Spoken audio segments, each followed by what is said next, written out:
16절에서 18절까지 말씀을 우리 한 목소리로 같이 합독하도록 합니다. 말씀 합독합니다. 그러므로 우리가 이제부터는 어떤 사람도 육신을 따라 알지 아니하노라. 비록 우리가 그리스도로 육신을 따라 알았으나 이제부터는 그같이 알지 아니하노라. 그런즉 누구든지 그리스도 안에 있으면 새로운 피조물이라. 이전 것은 지나갔으니 보라 새 것이 되었도다. 모든 것이 하나님께로부터 났으며 그가 그리스도로 말미암아 우리를 자기와 화목하게 하시고 또 우리에게 화목하게 하는 직분을 주셨으니 아멘. 자, 새로운 피조물이란 제목으로 말씀을 나눕니다. 저와 여러분이 이제 신앙생활 하면서요, 새로운 피조물이라는 것을 알고 우리가 영으로 기능하는 삶을 살면 그때부터 참된 자유가 있습니다. 모든 삶에 대해서 자유해지고요, 또 사람과의 모든 관계 속에서 자유해져요. 우리가 인생을 살아보니까요, 사람에 매이고 어떤 환경과 상황에 매여서 자유롭지 못한 것을 경험하게 되어져요. 그렇지만 주님께서는 우리에게 자유를 주셨다 하지요. 그러니까 우리가 자유를 누리는 삶을 살 때 저와 여러분이 이 땅에 하나님의 뜻 가운데 살아가는 삶이 되어집니다.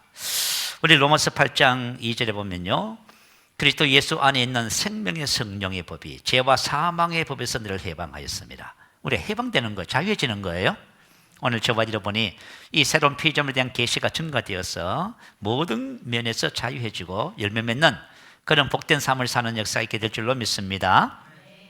자, 새로운 피조물, 오늘 말씀을 보니까 새로운 피조물 대상과 조건이 있어요. 새로운 피조물이 될 수 있는 대상은 누구든지입니다. 이것은 나이, 신분, 성별, 국적, 시대, 지위 모든 것을 불문합니다. 누구든지 새로운 피조물이 될 수 있어요. 자, 어떤 사람이 새로운 피조물이 되지요? 단 하나의 조건, 그리스도 안에 있으면. 자, 이것은 그리스도 안에 있다는 말은 그리스도와 연합한다, 그 뜻이에요. 여러분, 이게 비밀이 참 신기합니다. 그리스도와 연합했다는 말은 무슨 뜻이냐면 그리스도와 완전히 하나가 된 것을 말해요. 그리스도와 나는 구분하지 않는 하나예요. 다시 말하면 본성과 품성과 목적 안에서의 완전한 하나. 다시 말하면 그리스도를 아는 것은 새롭게 된 나를 알게 되는 거예요. 그리스도에게 속한 모든 것은 내 것이 됐다, 그 말이에요. 여러분, 자, 이것을 우리가 그냥 글자 문자적으로 아는 것이 아니라 실질적으로 깨닫게 되면 어떻게 될까요? 저와 여러분의 삶이 그리스도와 같은 수준의 삶으로 올라가는 거예요. 그런데 이것을 저와 여러분이 그냥 글자로만 알고 있으면 여러분의 삶에 아무런 일이 안 일어나요.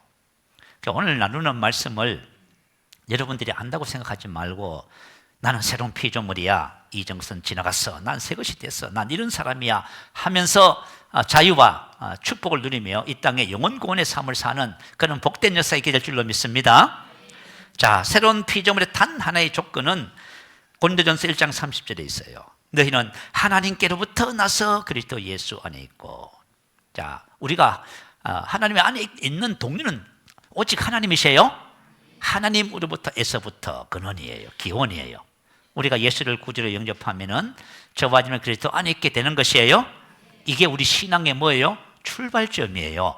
자, 여러분, 내가 그리스도 안에 그분과 연합한 것이 우리 신앙의 출발점이에요. 여기서 여러분 시작하는 거예요. 자, 그러면 새로운 피조물이란 구체적으로 무엇인지 한번 살펴볼게요. 새 피라고 하는 것은 새로운 창조를 말하는 겁니다. 자, 새로운 카이노스, 형태에 관하여 새로운 감 만들어지거나 형성된 것, 내용에 관하여 새로운 종류의 신기한 전대미문의 것. 형태가 뭐지요? 모양이잖아, 겉의 모양. 그죠? 우리 사람의 겉의 모양. 그리고 내용은 뭐죠? 내면을 말해요. 다시 말하면 새로운 피조물은 겉과 속이 완전하게 새롭다, 그 말이에요. 그러니까 저와 여러분을 한번 봐요. 여러분 자신을 보면서 어떤 생각을 하세요? 겉과 속이 완전히 새로 창조됐다고 생각하시는 분? 아멘. 여러분, 나는 이 모양인데요. 여러분, 이거 여러분이 뭘 봐요? 새롭게 창조된 자신을 못 보는 거예요, 지금. 저와 여러분은 하나님에 의해서 겉과 속이 완전하게 완제품으로 창조된 거예요. 피조물은 크티시스, 창조입니다. 이 창조는 하나님만이 할 수 있는 거예요. 자, 과학은 하나님이 창조하신 것을 발견하는 거예요. 그래서 발전시키는 거예요. 만약에 사람이 사람에게 할 수 있는 것이 뭘까요? 사람은 사람에게 할 수 있는 것은 교육, 그죠? 종교, 철학 이런 것들을 통해서 사람을 개선하는 거예요. 좀 더 나은 사람이 되게 하는 거예요. 그리고 몸과 마음을 치료할 수가 있어요. 그리고 그죠? 과학을 발전시켜서 삶의 질을 향상시킬 수가 있어요. 그렇지만 창조는 누구만 할 수 있어요? 하나님만 할 수 있는 거예요, 여러분. 오늘 저와 여러분이 내가 하나님께서 나를 새롭게 창조했다는 사실을 깨달아야 저와 여러분의 신앙이 새로워지기 시작하는 거예요. 자, 그래서 새로운 피조물은 하나님께서 아담과 하와를 창조하셨듯이 저와 여러분을 새롭게 재창조한 것입니다. 에베소서 2장 10절은 이렇게 기록해요. 우리는 그의 만드신 바라 그리스도 예수 안에서 선한 일을 위하여 지으심을 받은 자니, 우리는 그의 만드신 바라. 하나님이 만드셨다 그 말이에요. 하나님이 만드셨다 이 말은 하나님께서 하나님의 작품이다 그 말이에요. 만들어진 것, 작품, 완제품, 그런 뜻이. 완제품은 무슨 뜻이에요? 완성품이다 그 말이에요. 하나님이 나를 만드셨는데 이거 완전하게 만들었단 말이에요. 더 이상 그 만든 것이 발전하고 진보하고 개선되고 그런 거 없습니다. 하나님이 나를 어떻게 했어요? 완제품으로 만들으셨어요. 다시는 손볼 것이 없는 그죠? 존재로 만드셨단 말이에요. 그래서 하나님께서 작품을 만드셨는데 왜 만드셨어요? 그리스도 예수 안에서 선한 일을 위하여, 선한 아가도스, 탁월한 훌륭한 좋은 인생, 선한 인생. 하나님은 저와 여러분이 이 세상에 어떻게 살기를 원해요? 그리스도 안에서 탁월하게 살기를 원하세요? 좋은 인생을 살기를 원해요. 훌륭한 인생을. 우리가 이제 어떤 사람을 보면 저분 참 훌륭하다 하지요. 저와 여러분이 만약에 직장이나 가정이나 어느 곳에 가든지 간에 저 사람들이 우리를 봤을 적에 뭐라고 사람들이 봐야 돼요? 참 이분은 훌륭하다. 할렐루야. 이분은 참 선하사. 이분은 참 탁월하다. 이분은 참 좋은 인생을 산다. 이렇게 보여져야만 합니다. 근데 만약에 우리 그리스도인들이 저 집사님은 골치가 아파. 안 봤으면 좋겠어. 이러면 어떻게 되겠어요? 그리스도 안에서 하나님께서 만드신 작품을 따라 살지 못하는 거예요? 지으심을 받았다는 것은 창조하셨다 그 말이에요? 자, 우리가 구원 받았다 했을 때 구원이 뭡니까? 하나님께서 저와 여러분을 창조한 거예요? 창조하셨다. 왜 창조하셨어야 할까요? 처음에는 하나님의 영광으로 창조된 거예요? 영광을 잃어버렸어요. 선악과를 따면서 죄가 들어오고요, 죄로 말미암아 하나님의 영광에서 제외된 거예요. 하나님이 떠나셨고요, 사람은 타락해버렸어요. 그래서 이것은 그죠? 사람이 사람을 개조한다 해서 될 문제가 아니에요. 그래서 하나님께서 저와 여러분을 새로 창조하신 거예요. 육으로 난 것은 육이요, 성령으로 난 것은 영이다 그 말이에요. 자, 하나님의 성령께서, 하나님의 영이 오셔서 저와 여러분의 죽었던 영을 다시 살린 겁니다. 이걸 누가 할 수가 있어요? 하나님은 할 수 있는 거지요. 여러분, 우리 창세기에 보면 창조 과정이 나와 있지요. 창세기 1장 1절부터 3절에 보면 태초에 하나님의 천지를 창조하시지요.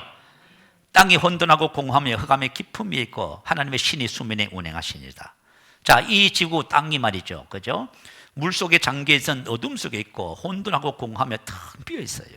그런데 하나님의 신이 어떻게 하고 있다고요? 이 지구를 닭이 알을 품고 있듯이 품고 있었다 그 말이에요.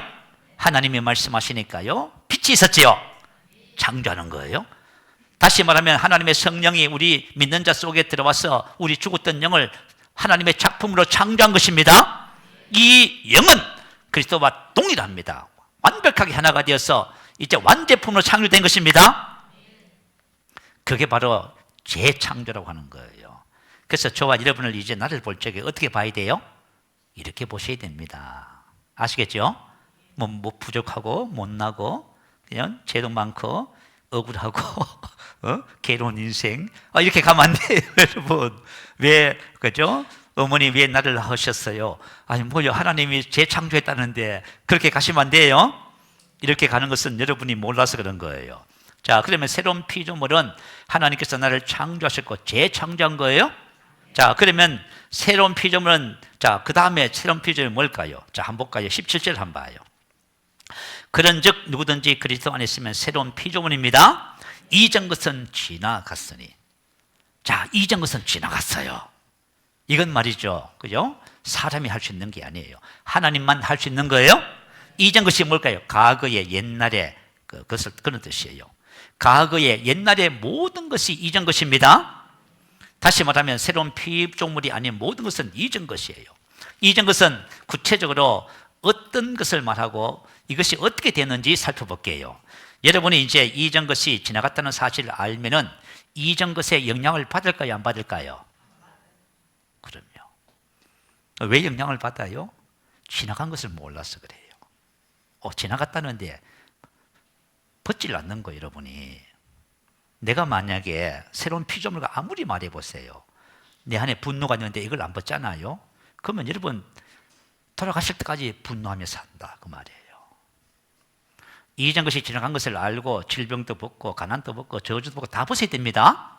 문제도 벗고 인생의 삶에 다 벗어, 이전 것을 다 벗어야 돼요. 이걸 할 줄 모르면은 저와 여러분이 새로운 피조물 말은 하지만 못 살아가요. 자, 우리 오늘 말씀의 실제에서 뭐라고 했어요? 사람은 마음에 쌓은 것이 입으로 말한다고 했지요. 입으로 쌓인 것이 자꾸 나오는 거예요. 그래서 이전 것은 전부 다 버려야 되는 거예요. 벗어야 되는 거예요. 새 것을 채워야 되는 거예요. 그럴 때 저와 여러분이 실질적으로 영으로 그죠? 기능하는 그런 새로운 피조물의 삶을 사는 거예요. 자, 그러면은 이전 것이 구체적으로 무엇인지 살펴보겠습니다. 첫 번째, 육체의 일들이 전부 다 이전 것입니다. 육체의 일은 뭐지요? 갈라디아서 5장 19절에서 21절에 잘 나와 있어요. 육체의 일은 분명하니, 육체는 그죠? 사르크스라고 하는 단어예요.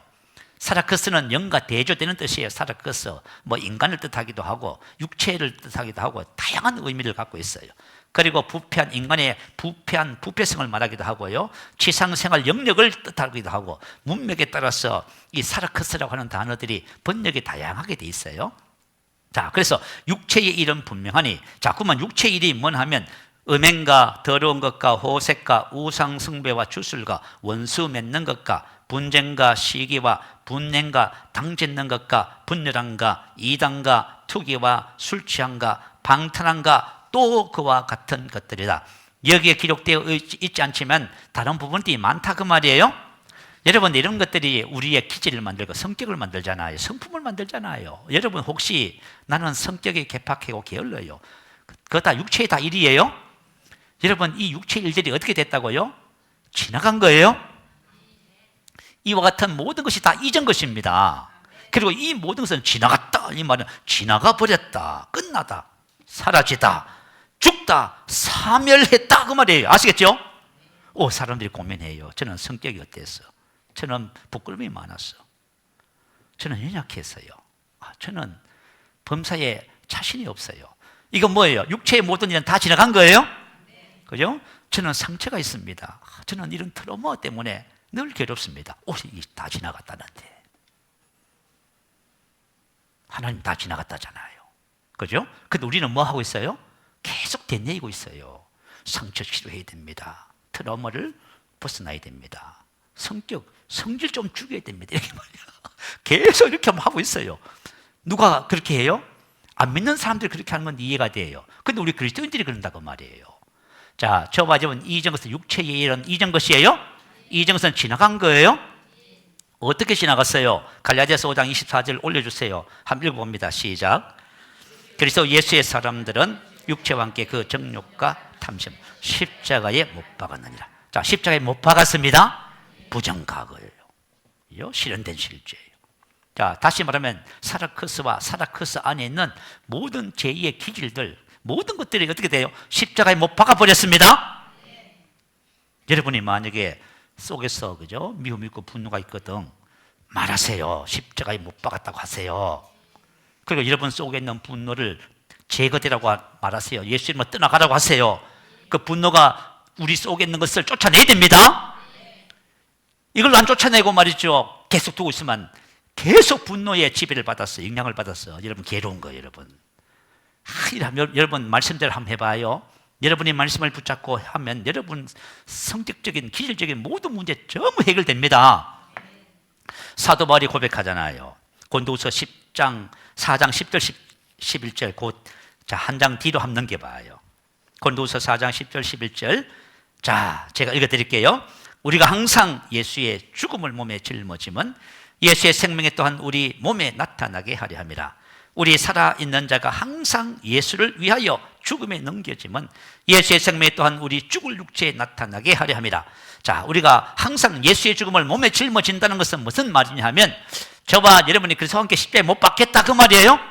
그래서 옛것이 이런 것이 육체 일들이 나타나면은 어떻게 한다고요? 그때 즉시 그죠? 십자가에 못 박는다 그 말입니다. 내가 아닙니다. 거절한단 말이에요. 이건 내가 아니야. 나는 분노하는 인생이 아니야. 이것은 끝났어. 왜 이것을 해야 되냐 하면, 이것을 해야 저와 여러분 안에 있는 생명이 우리를 통해서 나타나게 돼 있어요. 이게 전부 가로막고 있는 거예요 지금. 그래서 저와 여러분이 옛것을 벗어야 됩니다. 항상 예수 죽음을 몸에 짊어지면. 그래서 사도 바울이 복음을 전했는데 두 가지를 전했어요. 십자가의 도. 우리 고린도전서를 통해서 배웠지요. 여러분 이것을 이해하지 못하면 왜 벗어야 되는지를 몰라요. 자, 형제들아, 내가 너희에게 나가서 하나님의 증거를 전할 때에 말과 지혜의 아름다운 것으로 아니하였나니 내가 너희 중에서 예수 그리스도와 그의 십자가에 못 박힌 것 외에는 아무것도 알지 아니하기로 작정하였습니다. 두 가지를 지냈다 그 말이에요. 첫 번째는 뭐예요? 예수 그리스도. 영광의 소망이에요. 우리 안에 계신 예수 그리스도예요. 이분을 알겠어요. 이분을 알면 그분 닮아가요. 그분처럼 살아가게 돼 있어요. 그리고 뭐예요? 십자가에 못 박히신 예수예요. 십자가에 못 박히신 예수를 통해서 우리는 옛것을 전부 벗어버립니다. 그래서 과거의 모든 것에서부터, 옛것에부터 자유를 누리는 거예요. 우리 자유하지 못한 것은 저와 여러분 십자가에 그죠? 못 박힌 이 십자가의 도를 그죠? 적용하지 않아서 그래요. 그래서 사도 바울이 항상 예수 죽음을 몸에 짊어지는 거예요. 진리를 알고 행하는 것이 너무나 중요해요. 자, 나는 새로운 피조물 영이면 나는 사랑의 사람이지요. 그죠? 나는 사랑밖에 할 줄 모르는 사람이에요. 이렇게 우리가 접근해가는 거예요. 그래서 우리는 미움과 시기와 질투와 술 취함, 방탕, 그것이 우리의 삶에 존재하지 않습니다. 그런 것이 나타나면 우리는 벗어버리는 거예요. 그죠? 이거 내가 아닙니다. 그죠? 근데 대부분의 그리스도인들이 이거 못 하시는 것 같아요. 이거 안타까워. 지난번에도 제가 한번 말씀을 간증을 드렸잖아요. 제가 아는 전도사님, 이 복음을 중학교 때부터 이 복음을 전하는 교회에 출석을 했대요. 거기서 성장해서 청년부에서 형제를 만나서 결혼을 했습니다. 그래서 제가 같이 차를 마시면서 대화할 기회가 있어서 한번 여쭤봤어요. 어떻게 결혼하셨어요? 네, 이렇게 청년과 만나서. 우리 전도사님은 결혼하고 나서 남편하고 갈등이 없었습니까? 하고 물어봤어. 그랬더니 뭐라고 대답한지 아시지요? 갈등이 한 번도 없었대요. 아니, 어떻게 갈등이 없을까? 여러분 인생을 살아오면서 어때요? 남편하고 살면서 갈등이 한 번도 없었던 분 손 들어봐. 불가능에 가깝지요? 이거 불가능에 가까워. 한번 물어봐요, 사람들한테. 사람들 있잖아요. 대학 교수분들, 그죠? 내적 치유하는 이런 분들, 박사님도 한번 물어봐요. 어떠시냐고. 우리 가정에 가면 똑같아요, 여러분. 사람들하고. 이게 안 된단 말이에요. 근데 이분이 뭐라고 하는지 아세요? 갈등이 한 번도 없어요. 그래서 내가 놀랐습니다. 그래서 물어봤어요. 아니, 어떻게 해서 갈등이 한 번도 없었어요? 그게 하는 말이 뭐냐면, 자기들은 이전 것을 처리하는 원리를 알고 있대요. 이전 것이 나타나면 어떻게 해요? 내가 아니죠, 벗지요. 그러면 이전 것을 벗고 영으로 기능하면 싸울 일 있어요? 다툴 일 있어요? 갈등할 일 있습니까? 없습니까? 지금 여러분 갈등하고 있다는 이유가 뭐예요? 지나간 이전 것을 가지고 살기 때문에 그런 거예요, 지금. 무슨 말인지 알겠지요? 그래서 사람으로부터 자유해지는 거예요, 여러분. 하나님이 주신 복음의 능력이 우리의 삶에 실질적으로 나타나기 시작하면 저와 여러분 최고의 삶을 사는 거예요. 행복이 어디 있습니까? 행복이 하나님께서 주신 생명 안에 있어요. 이 생명이 풀어지면 저와 여러분은 그죠? 모든 것을 초월하여 행복하다고 매일 고백하게 될 거예요. 이걸 만약에 이런 삶을 못 산다면 여러분 예수 믿는 게 뭐냐 도대체, 그죠? 난 예수만 껍데기만 믿고 실질적인 삶은 배우지 못하고 이렇게 하면 안 되는 것입니다.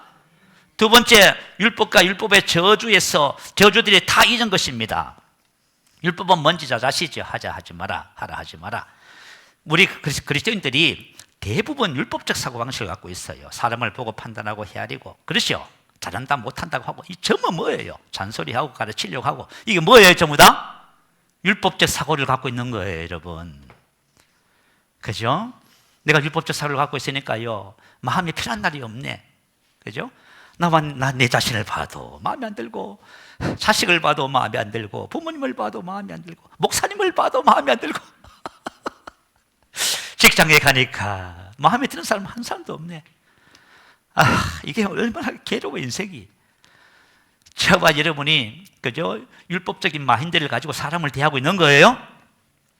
자, 그러면은 성경은 우리에게 뭐라고 말을 하지요? 로마서 7장 14절에 이렇게 말해요. 그러므로 내 형제들아, 너희는 그리스도의 몸으로 말미암아 율법에 대하여 죽임을 당하였으니. 아멘. 여러분, 율법이 이전 것입니다. 이제부터 여러분, 저와 여러분 마음속에 다른 사람을 보면서 헤아리고 판단하고 뭐 하는 거 다 버리세요. 이전 것이에요. 그건 이전 옛날의 삶입니다. 전부 다 이전 것이, 그걸 가지고 있는 이상 저와 여러분 사람 때문에 행복할 일이 없어요. 내가 사람 때문에 고통을 당한다고 한번 생각해 보세요. 얼마나 괴로워요. 그죠? 우리는 사람 때문에 사람의 행위를 보고 사람의 말을 듣고 영향을 받아서 고통받지 않습니다. 율법적인 마인드를 가지면은요, 이거 못 벗어나는 거예요. 그죠? 그래서 율법에 대해서 죽임을 당한 저와 여러분은 더 이상 하라 하지 말에 영향받지 않습니다. 죄책감, 정죄감에 영향받지 않습니다. 나의 행동이나 다른 사람의 행동에 영향받지 않습니다. 내가 만약에 율법에서 벗어났다, 율법과 아무 상관이 없다, 그러면 율법의 저주도 없네, 죄도 없고 없습니다. 아시겠죠? 율법이 없는데 뭔 저주가 있어요. 자, 로마서 7장 6절 한번 올려주세요. 한번 읽어보겠습니다. 이제는 우리가 얽매였던 것에 대하여 죽었으므로 율법에서 벗어났으니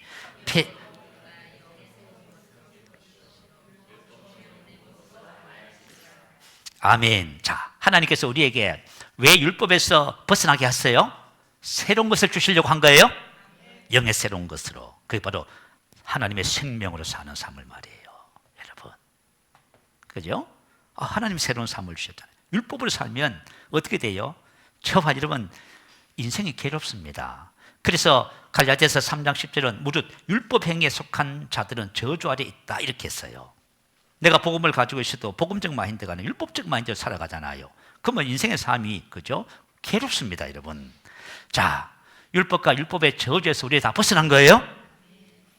율법에서 벗어난 사람은 율법의 저주가 없어요. 그 율법의 저주가 뭐죠? 인생의 삶의 모든 문제, 괴로움, 그리고 모든 질병, 가난, 이게 전부 다 율법의 저주로 하는 것입니다.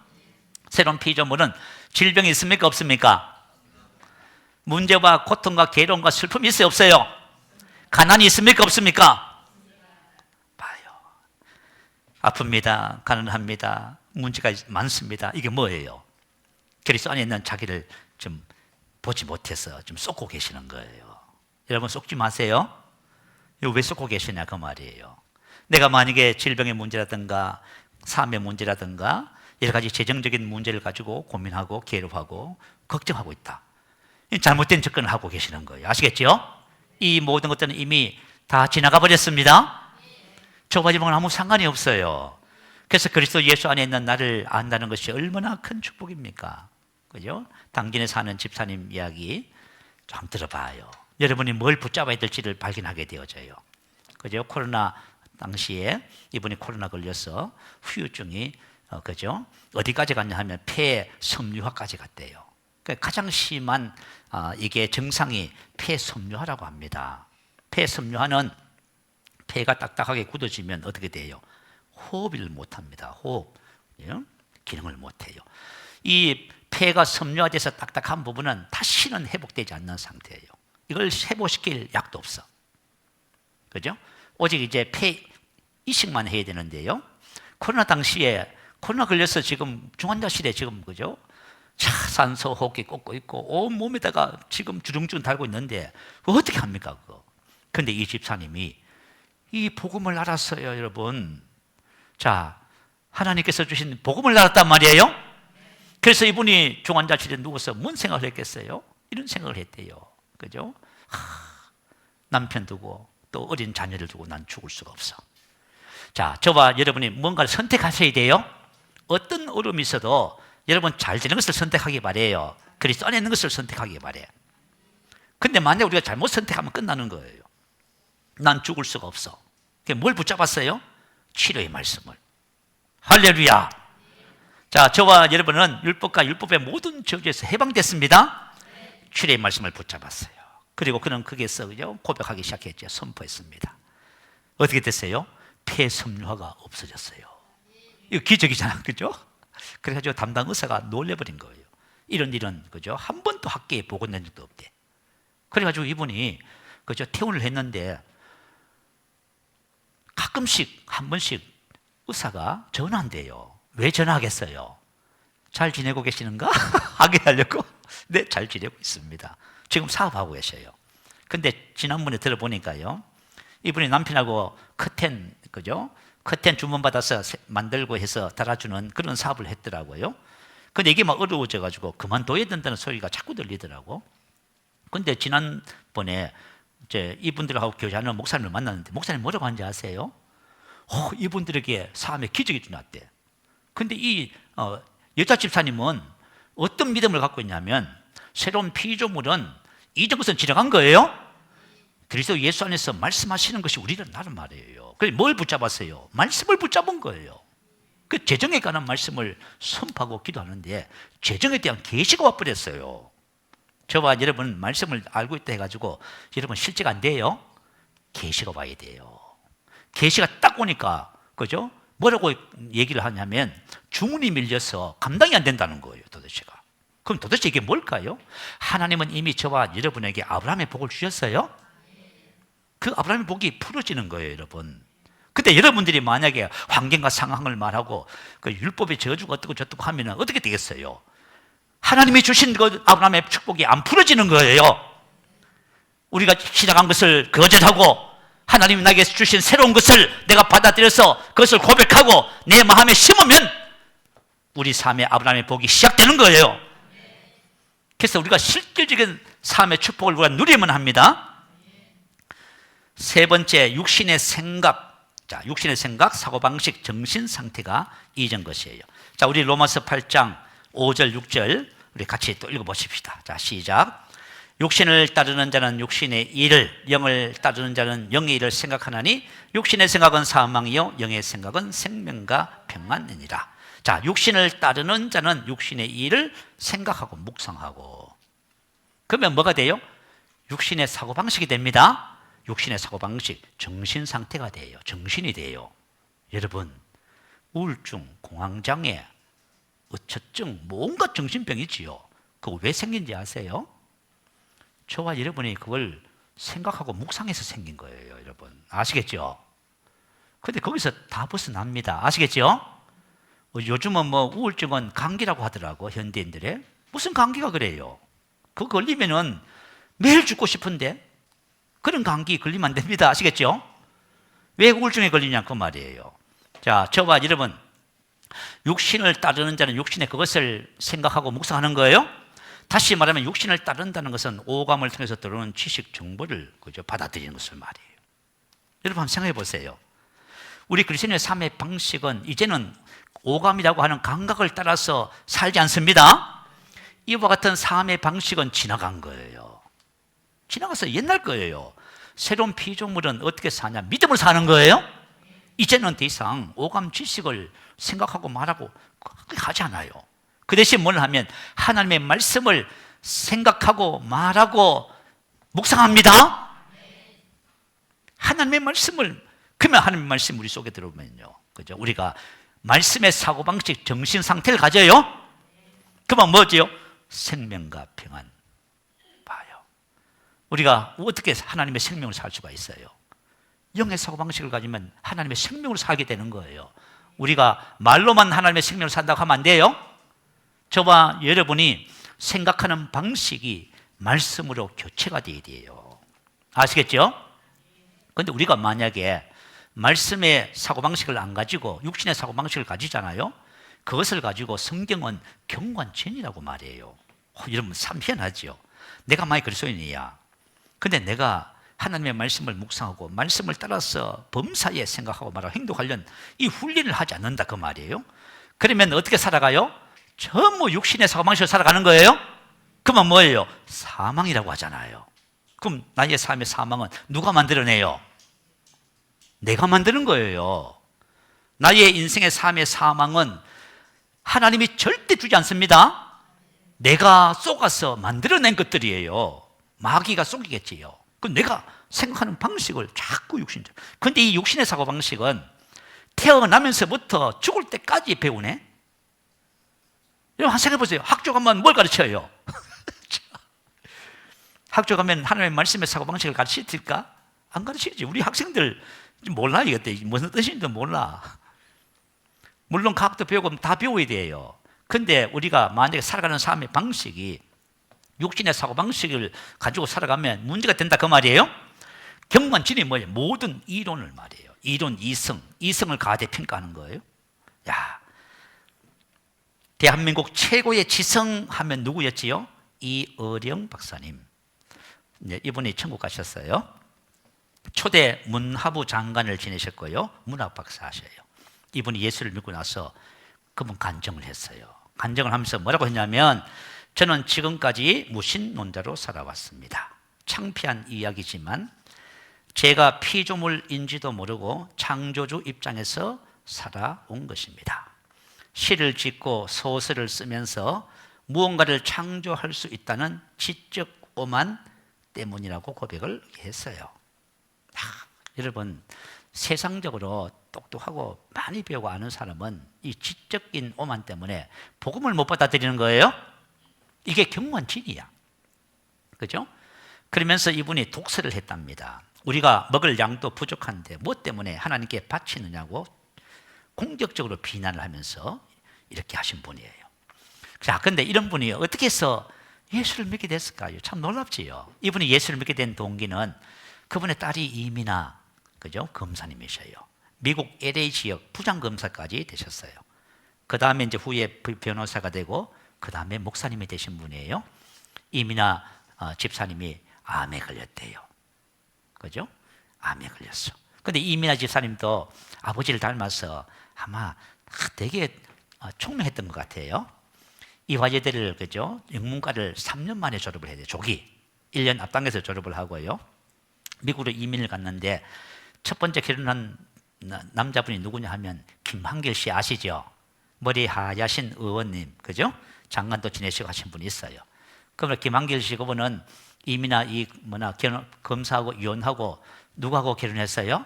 최명길 배우하고 결혼한 거 다 아시죠? 여러 김한길 씨 이분 또 베스트셀러 작가입니다. 그런 계통에서 있으니까 만났겠죠, 그죠? 자, 그런데 이게 이민을 가서 사는데요, 암에 걸렸어요. 그런데 병원에서는 뭐라고 해요? 실명된다는 거예요. 아니, 암은 뭐 수술도 하고 하면 되잖아요. 그런데 실명이 된다는 거예요. 그래가지고 이제 이 박사님이 미국의 딸 병문안을 갔는데 딸이 아버지 손을 잡고 뭐라고 하냐면, 아버지 예수 믿으시라고. 저 소원이 있다면 아버지 예수 믿는 것 단 한 번이라도 저하고 같이 교회 갔으면 가는 것이 제 소원이라고 한 거예요. 그러니까 딸을 면회하고 나오면서요, 저 땅을 보고 병원을 걷다가요, 쾅 하고 부딪혀서 뒤로 넘어졌대요. 보니까 앞에 유리로 된 통유리가 있는데 그걸 못 보고 부딪힌 거예요. 그때 이 어른 교수님이 뭐예요? 정신이 번쩍 들었대요. 지성 얘기하는 나도, 그죠? 앞에 뭐가 있는지도 모르고 부딪혀서 넘어지는구나. 그걸 처음 알았다는 거예요. 그래가지고 이분이 딸과의 약속을 지키기 위해서 일본의 어느 교회를 찾았대요. 가니까 이제 성도님들이 많지 않는데요, 전부 손을 잡고 막 이렇게 찬양하는데 그렇게 행복해 보이더래요. 그리고 나서 이제 목사님이, 그죠? 기도 제목이 뭐냐고 물으시더래요. 같이 기도하겠다고. 그래가지고 이분이 처음으로 하나님께 기도하면서 이렇게 기도했답니다. 자, 뭐라고 기도했냐 하면은, 그죠? 하나님, 저하고 계약 하나 하십시다. 모르면 이렇게 하는 거예요. 계약하자는 거예요. 만일 우리 딸이 세상을 볼 수 있다면 그때부터 제가 가진 모든 능력, 글 쓰는 것, 이땀, 이거 하나님 위해서 사용하겠습니다. 그랬답니다. 그래서 무릎을 꿇고 처음으로 하나님께 기도했대요. 그리고 나서 이제 딸하고 이제 한국으로 귀국을 이제 했다 하더라고요. 그래서 서울대병원에 가서 다시 종합검사를 받는 거예요. 검사를 받는데 검사가 결과가 뭐냐면 의사가 이렇게 말해요. 왜 왔냐고 묻더래요. 뭐예요? 완치된 거예요? 완치가 되니까 이런 고슴이 그때부터 큰일 났대요. 그때까지 그죠? 교회를 그렇게 그죠? 흠을 보고 했는데 예수 믿는 것이 얼마나 부끄러워 그죠? 그래가지고 이분이 그죠? 언제 세례를 받았냐 하면 2007년 7월 23일. 그래서 일본 한 모 교회에서 침례를 받았어요. 그 침례 받는 사진이 찍혀서 일간지에 소개되고 했어요. 그때 일간지 기자가 그곳에 있었답니다. 그래서 그 사진도 제기하고요. 근데 보니까 뭐 장류교식으로 약식으로 이렇게 하는 것이 아니라 거기는 어떻게 했냐면 무릎을 꿇고 해놓고요, 바가지로 물을 그냥 머리에다 확 부었더라고. 그때 그러면서 이어령 교수가 그러더라고요. 그때 눈물이 활칵 쏟아졌대. 그러면서 이렇게 말했어요. 지성인은 원래 울지 않습니다. 딱 그러더라고. 그래가지고 그 일간지 신문 기자가 이어령 교수님의 그 사진을 그죠? 하고 세례받는 장면을 소개하면서 뭐라고 제목을 달았냐 하면 지성에서 영성으로. 그런데 여러분, 우리가 하나님의 말씀을 지적으로 받잖아요. 그럼 어떤 일이 벌어져요? 경관진이에요. 하나님의 말씀을 지식으로 받아버리면 지식이 필요해요. 근데 지식으로 받고 있으면 아무것도 안 생겨요. 하나님의 말씀이 우리 안에서 계시로 알아져야 됩니다. 저와 여러분이 그죠? 사고방식, 정신 상태, 이거 너무 중요해요. 근데 감각을 따라 살면 사망입니다. 감각을 따라 사니까 우울증, 공황장애, 그죠? 불안장애, 정신적 문제로 고통을 당하는 거예요. 자, 여러분, 염려, 근심, 슬픔, 우울, 두려움은 어떻게 들어와요? 감각을 통해서 들어오지요. 다 감각 통해서 들어오는 거예요, 여러분. 슬프다, 우울하다 생각하니까 그런 거예요. 감각을 따라 살면 환경과 상황과 문제의 지배를 받는 거예요? 왜 그럴까요? 문제를 자꾸 이야기하잖아. 저봐, 여러분이 난 이해가 안 돼요. 문제를 자꾸 이야기하는 거예요, 이게 우리 그리스도인들이. 제가 그죠? 우리 이 복음 하면서 지금 코로나 이전에 병원 전도 다니면서 권사님들, 장로님들 병원에서 만나서 얘기를 해보면 전부 뭐예요? 전부 믿음으로 사는 사람 한 사람도 못 만났어. 전부 뭐 이래서 어떻고 저래서 어떻고 저떻고 전부 감각을 따라서 얘기하는 거예요. 자, 내가 만약에 감각을 따라서 말하면 어떻게 돼요? 내가 말하는 것을 가지는 거예요? 감각을 따라서 말하면 어떻게 돼요? 내가 감각의 사람이 되는 거예요. 봐요, 여러분. 그러니까 저와 여러분은 절대로 감각을 따라 말하지 않습니다. 하나님의 말씀을 따라 말하기 시작합니다. 그럴 때 저와 여러분은 말하는 것을 가지게 되고 영의 사고방식을 갖게 됩니다. 그래서 저와 여러분이 환경과 상황을 다스리고 지배해야 됩니다. 혹시 나는 감정적 기복이 심해요. 감각을 따라서 살아서 그래요. 감각을 따라 살면 감정적 기복이 엄청 심해요. 좋으면 금방 좋았다가 조금 힘들었는데 금방 낙심하고 염려하고 걱정하고 다 이렇게 되는 거예요. 그래서 저와 여러분은 이제 감각을 통해서 들어오는 모든 정보라 이런 상황들을 가지고 살지 않습니다. 이건 이전 것은 지나갔습니다. 네 번째, 육신을 따라 알던 모든 것이 지나갔습니다. 자, 육신을 따라 안다는 것이 뭘까요? 오늘 본문 16절 보니까요, 이렇게 나와 있어요. 그러므로 우리가 이제부터는 어떤 사람도 육신을 따라 알지 아니하노라. 어떤 사람도요? 저 사람이 가난하든 병들든 무식하든 천하든 악하든 강도든 뭐 살인자든 어떤 사람도 육신을 따라 알지 않습니다. 육신을 따라 안다는 것은 그 사람의 외모를 보고 아는 것을 말해요. 왜냐하면 이전 것은 지나갔어요. 그래서 빌립보서 3장 4절에 사도 바울이 이렇게 고백해요. 나도 육체를 신뢰할 만하니. 이거 육체, 그죠? 육신, 사르크스 같은 단어예요. 그래서 자기도 사도 바울도 자신의 인생의 삶에서 자신의 지혜와 신분과 위치와 의로움과 이런 것들에 대해서 자랑할 것이 많다는 거예요, 자기는. 그러면서 하는 말이 나는 8일 만에 할 일을 받고 이스라엘 족속이요 베냐민 지파요 히브리인 중에 히브리인이요 율법으로는 바리새인이요 율법에 의뢰는 흠이 없는 자라. 자, 이와 같은 방식으로 아는 모든 것이 육신을 따라 아는 것입니다. 근데 사도 바울은 뭐라고 해요? 이 모든 것을 잃어버리고 배설물로 여기는 했지요. 이제부터 저와 여러분 육신적으로 아는 모든 것은 배설물입니다. 아주 그냥 버려야 할 것으로 여러분 생각하셔야 돼요. 그리고 우리가 누구를 보든지 간에 육신을 따라 알지 않습니다. 우리가 육신을 따라 알기 때문에 난 저 사람하고 싫어, 난 이 사람이 좋아. 이렇게 되는 거예요. 그러면 좋은 그 사람은 며칠 가요? 안 되잖아요, 여러분. 그러니까 우리는 이 모든 것을 초월하는 거예요. 그런데 여러분, 자, 만약에 우리가 이렇게 진짜 살아간다면은 얼마나 좋을까요? 그죠?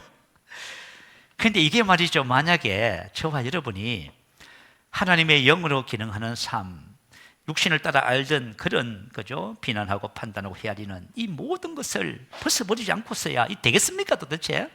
이거 벗어버립니다. 이 벗어버리는 거, 이거. 벗을 것은 벗어야 돼. 지정한 것은 벗습니다. 그래서 우리가 어떤 삶을 보든지 간에 사랑으로 대하고, 이런 말이 있어요. 사랑은 그 사람의 최선을 봐주는 거예요. 저 사람 불가능해? 아니에요. 그리스도 안에서 최선을 봐주는 거예요. 당신도 새로운 피조물이고 당신도 그리스도 안에서 탁월하고 훌륭하고 좋은 인생을 삽니다. 이렇게 봐줘야 되는 거예요. 무슨 말인지 알겠지요? 저와 여러분 이렇게 본다면은 여러분 얼마나 그렇게 보는 사람의 마음이 행복할까? 그렇지요? 여러분 불행하다고 말하죠. 스스로 불행을 만들어가는 거예요. 스스로 불행 만들지 마시고 우리 행복하십시다. 야, 이런 놀라운 은혜. 고린도 교회에 대해서 사도 바울이 문면을 고린도전서 1장 26절에 이렇게 말했어요. 육체를 따라 살아 커서 육신을 따라 해요. 지혜로운 자, 능한 자, 문별 좋은 자가 많지 않고 세상에 미련한 자, 세상에 약한 자, 세상에 천한 자, 세상에 멸시받는 자, 세상에 없는 자. 이게 뭐예요? 다 육신을 따라 하는 거예요?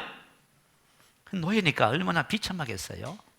그런데 사도 바울은 그것은 그렇게 아는 것은 뭘 따라 아는 거예요? 육신을 따라 하는 거예요? 이제 그리스도 안에는 그죠? 고린도 교회 성도들은 어때요? 만물이 너희 것입니다. 할렐루야.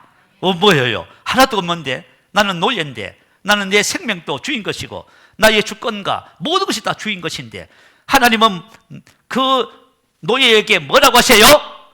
만물이 너의 것이다. 봐요. 우리가 어떻게 봐야 돼, 나를? 만물이 나의 것입니다. 나는 왕이며 제사장입니다. 나는 하나님의 성전이고 하나님의 성령이 내 안에 계셔서 나는 움직이는 성전입니다. 이렇게 봐야 되지, 이렇게. 여러분 아시겠죠? 육신을 따라 알지 않는다는 이게 얼마나 놀라운 것인지 몰라요. 왜 우리가 육신을 따라 알지 않냐 하면 이전 것은 지나간 거예요. 그래서 사도 바울이 두 가지 진리를 지냈다 하죠. 십자가의 도와, 그죠? 너희 안에 계신 예수 그리스도. 십자가의 도는 과거를 청산하는 거예요. 여러분 과거가 있어 없어요? 없어요. 여러분 과거가 여러분을 괴롭히거든 말하세요. 지나갔어. 그리고 내 속에 과거에 있는 망상들 다 떠나가. 사고방식과 내 습관 속에 있는 이전 것은 다 떠나가라고 명령하세요. 쫓아내세요.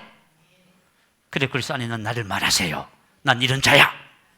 나는 사랑받기 할 줄 몰라. 이렇게 말하세요. 저와 여러분이 고린도후서 5장 17절 말씀을 여러분이 눈을 뜨면서부터 잠들 때까지 묵상해봐. 그러면 여기서 답이 다 나와요. 인생의 삶에 대한 답이 다 나오는 거예요, 여러분. 여러분의 인생의 삶의 문제가 여기서 다 해결되는 것이에요. 내가 이런 존재구나. 보라, 새 것이 되었도다. 우리 신앙의 삶은 새 것이 된 여기서부터 출발이에요. 이것을 알고 이것으로 살아가는 삶입니다. 되었다는 것은 완료 시제예요. 이미 과거에 주어졌고 그것이 현재에도 존재하고 있다 그 말입니다. 그래서 우리는 이전 것이 나타나기만 하면 전부 다 벗어버립니다.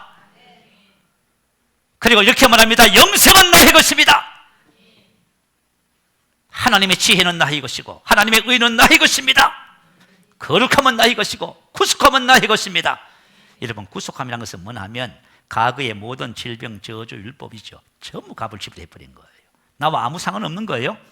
예수가 우리의 구속이에요. 그러니까 우리가 과거의 모든 일들이 나에게 영향을 끼친다. 있을 수 없어요.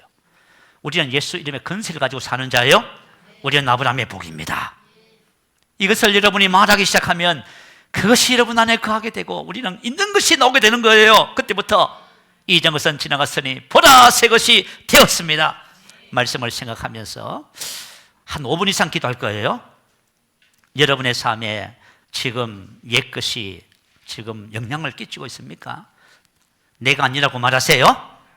떠나가라고 말하세요. 예수 이름으로 떠나가. 질병은 떠나가.